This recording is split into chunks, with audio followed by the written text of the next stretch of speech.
ስጋው ደሙን ተቀብለናል። ገናን በምን ልናሳልፈው እየጠበቅን ያለው? ልደቱ በከብት ስጋ፣ አሁንም በቅርጫት፣ አሁንም በመጠጥ፣ አሁንም በጭፈራ ልናከብረው ነው። ሲመጣ እኮ ይጠይቀናል። አሁን እንኳን ገና ከፊት ለፊታችን ገና ሆኖ ልደት ሆኖ የሚያሳስበን ቅርጫቱ ነው።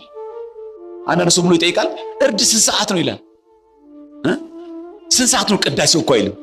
እያሳሰበን ያለው እርዱ ነው። ቤታችን ደግሞ እንጠርገዋለን እኮ። የሚገርመው ሶፋውን አውጥተን፣ ኮሜዲን አውጥተን፣ ወንበር አውጥተን እንጠርገዋለን። መቼ ነው የኛ ልብ የሚጠረገው?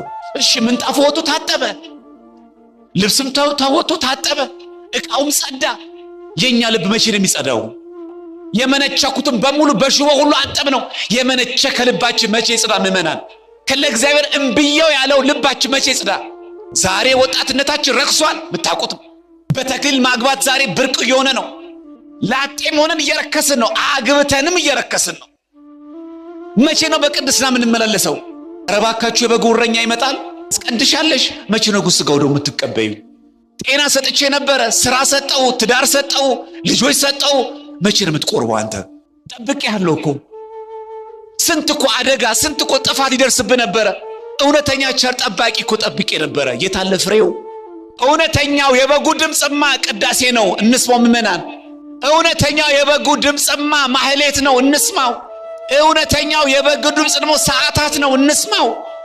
ቅዳሴውን እየሰማን ነው። ቅዳሴ እየሰማን ሌላ ስራ የምንሰራ ሰዎች የለንም። ስልክ ምንጎረጉር ሰዎች የለንም። መቼ ነው መተን የእግዚአብሔርን ቃል የምንማረው? የእግዚአብሔር ድምፅ እኮ የሚነገረው እግዚአብሔር ቤተ መቅደስ አውደ ምሕረት ላይ እኮ ነው። ዛሬ የት ያለ ነው? ምንድነው እየሰማን ያለ ነው?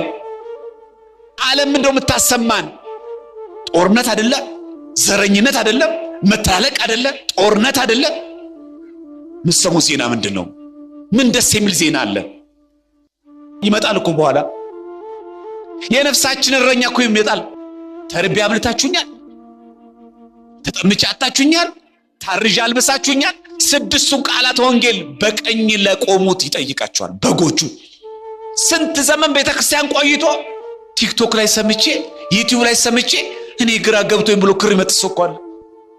የቤተክርስቲያን ስርዓትን ያፈለሰ ያለው ንስሐ የማይገባው ኑፋቄም የሚገኝበት ከኛው የወጣ አይደለም። ዛሬ እኮ ክር ይመጥሰው በብዙ መንገድ ነው።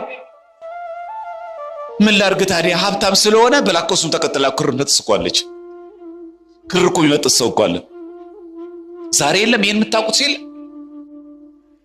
እምነት ያድናል። እውነት ነው። እምነት ብቻ ግን ያድናል የሚል ትምህርት ግን የለንም እኛ።